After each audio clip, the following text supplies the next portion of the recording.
Let me tell you a story about a man. A good man, a family man. Oh, he was not a Scrooge. He was kind, generous, and upright in his dealings with others. But he just didn't believe all that incarnation stuff which the churches proclaim at Christmas time. It just didn't make sense, and he was too honest to pretend otherwise. He just couldn't swallow the Jesus story about God coming to earth as a man. "I'm truly sorry to distress you," he told his wife, "but I'm not going with you to church this Christmas Eve." He said he'd feel like a hypocrite, that he'd much rather just stay at home, but that he would wait up for them. Shortly after the family drove away in the car, snow began to fall. As he sat in his fireside chair and read the newspaper, he was startled by a thudding sound, and then another, and then another.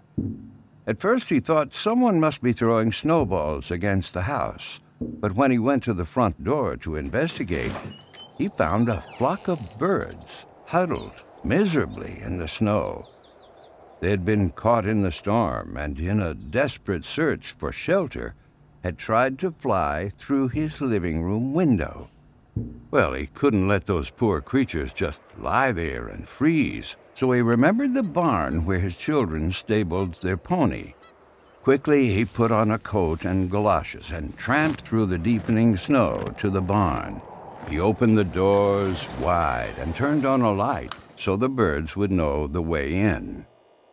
But the birds did not come in. He figured food would entice them, so he hurried back to the house, fetched breadcrumbs, and sprinkled them on the snow, making a trail to the yellow-lighted, wide-open doorway of the stable.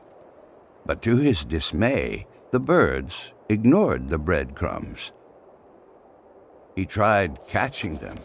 He tried shooing them into the barn by walking around them and waving his arms, but instead they scattered in every direction, except into the warm, lighted barn. And then he realized they were afraid of him. To them, he reasoned, I'm a strange and terrifying creature. If only I could think of some way to let them know that they can trust me, that I'm not trying to hurt them, but to help them. But how? And he thought to himself, if only I could be a bird and talk to them and mingle with them and speak their language and tell them not to be afraid, then I could show them the way to the safe, warm barn. But I would have to be one of them so they could see and hear and understand. At that moment, the church bells began to ring. The sound reached his ears above the sounds of the wind, and he stood there, listening to the bells, pealing the glad tidings of Christmas.